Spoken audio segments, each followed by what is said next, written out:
Kim, tell me, 2 years of hiatus for the Barristers Ball. It's going to be a lot of fun to get back together. Definitely, yes, that is the goal. We are excited to bring back the ball. It's, as you've indicated, it's been 2 years. Everyone is excited. We're actually almost nearly sold out on our table. So that is an indication of how excited everyone is to return. Of course, we're returning back to the Marriott, which we know so well. The ball has been at the Marriott Detroit Renaissance Center for many, many years.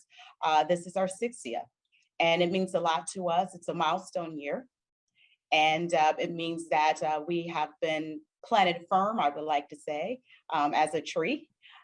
We've grown out, our branches have extended over many, many years, and this is one of our largest charitable events for the organization, which our foundation puts on every year. So we're looking forward to it as well. Hope to see you. Yeah.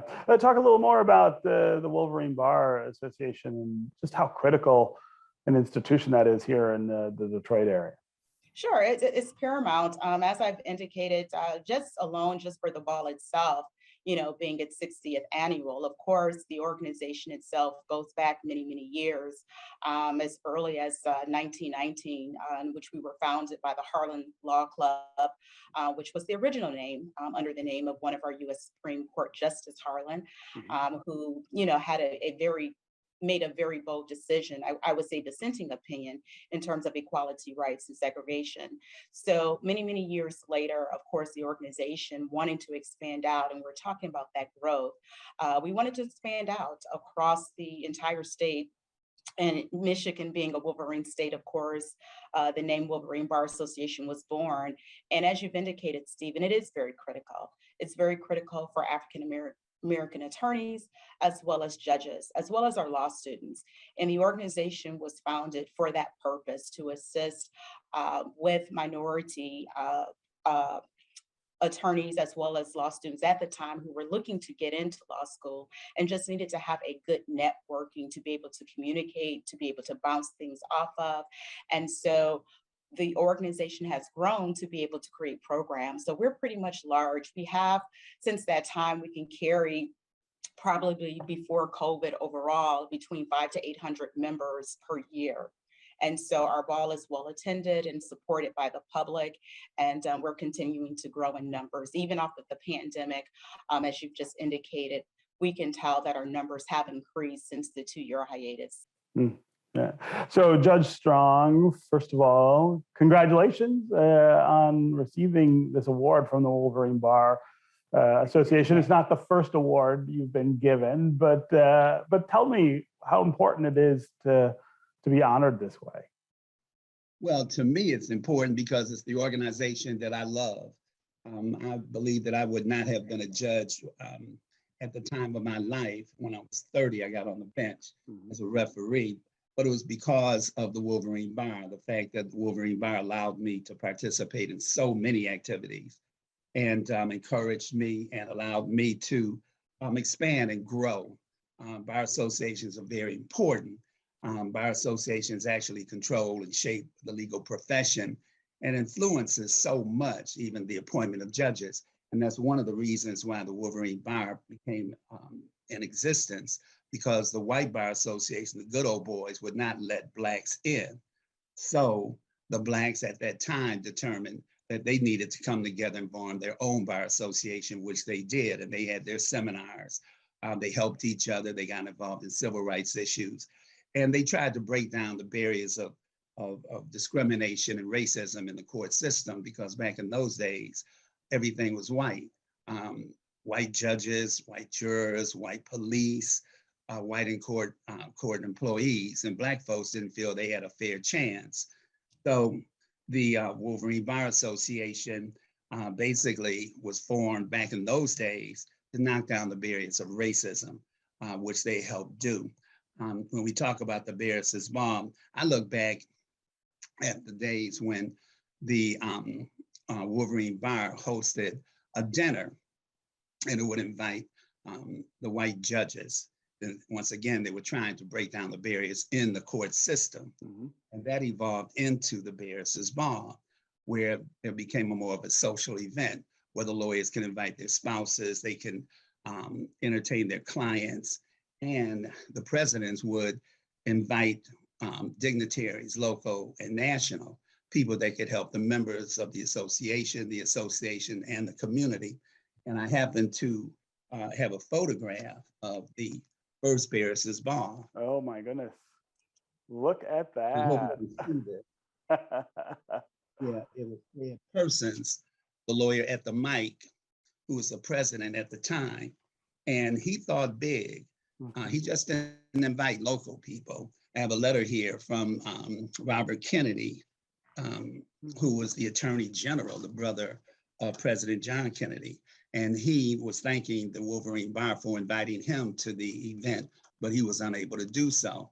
I also have another letter by him in which he is thanking the Wolverine Bar for endorsing the Honorable Wade McCree for appointment as the United States District Judge for the Eastern District of Michigan.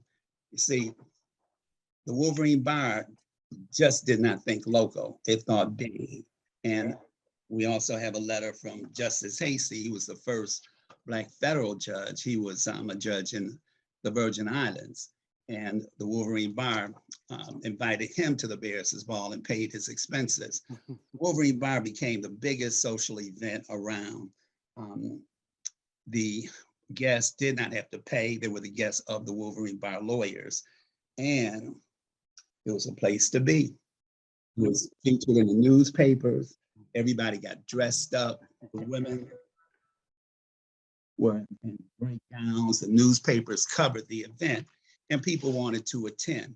One of the things that I thought was very important was the role of the president in inviting his or her guests, because these were dignitaries. These were people that could help out, and all the governors would show up, and the governors are the ones that make judicial appointments.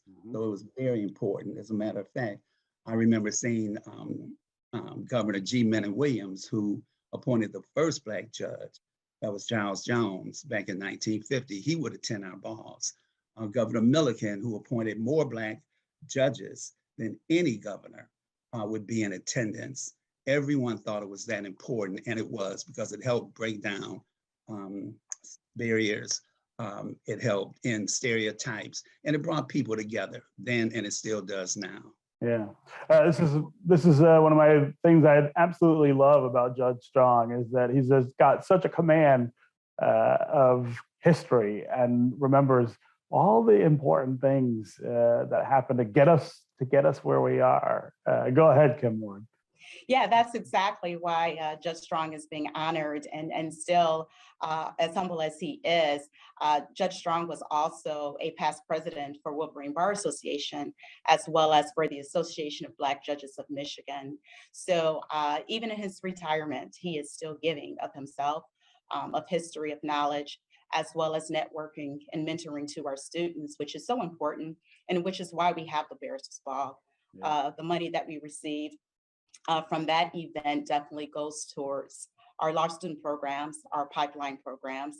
Some of those programs include our judicial externship program, in which we try to place students into our circuit courts and our federal courts to give them the opportunity to work very closely as clerks for judges. We even have our summer clerkship program, in which we provide students with the opportunities to work within law departments, in-house departments with law firms, giving them that on-hand experience, putting them, right into what a brief is, depositions, giving them that knowledge so that they are best prepared when they do graduate and walk into the legal profession. So we have a huge pipeline. We try to make sure that our students are prepared to pass the bar. We have essay programs to strengthen their writing skills. We provide mock trials. We definitely place them into opportunities to even reach further back to our high school students, as well as our undergraduate students, by preparing them with LSAT preparation exams. And so the foundation is huge in that sense. Also, in terms of our membership, We have a great membership base. Our members have included not only Judge Strong as past president, but also Reginald Turner, who is currently the American Bar Association president, as well as Dennis Archer. And of course, I have to mention Victoria Roberts, Chief Judge, as well as the late Damon J. Keith. And I say that because we have scholarships that are named after them, in which we provide scholarships to our students to help them through law school as well. So our organization is vast. We are definitely ready to do the work. We understand our community needs. We provide programs in terms of expungements, in terms of legal advocacy, voting rights. So we're on the front line standing for justice as well. And so having Judge Strong here with us to continue to assist on the board. As you know, he wears many hats, as you can tell. He's very philanthropic and of course, fashion forward. Everyone has seen him here in Detroit. Yes. And so definitely, as many hats as he wears, we definitely tip our hats off to him. And so we are definitely happy to have him as one of our honorees amongst the other judges that we're honoring as well, which definitely will include some of our federal and circuit court judges, among Judge Strong. So we're definitely happy to honor Denise Page Hood, as well as Denise Langford Morris, Honorable Leo Bowman.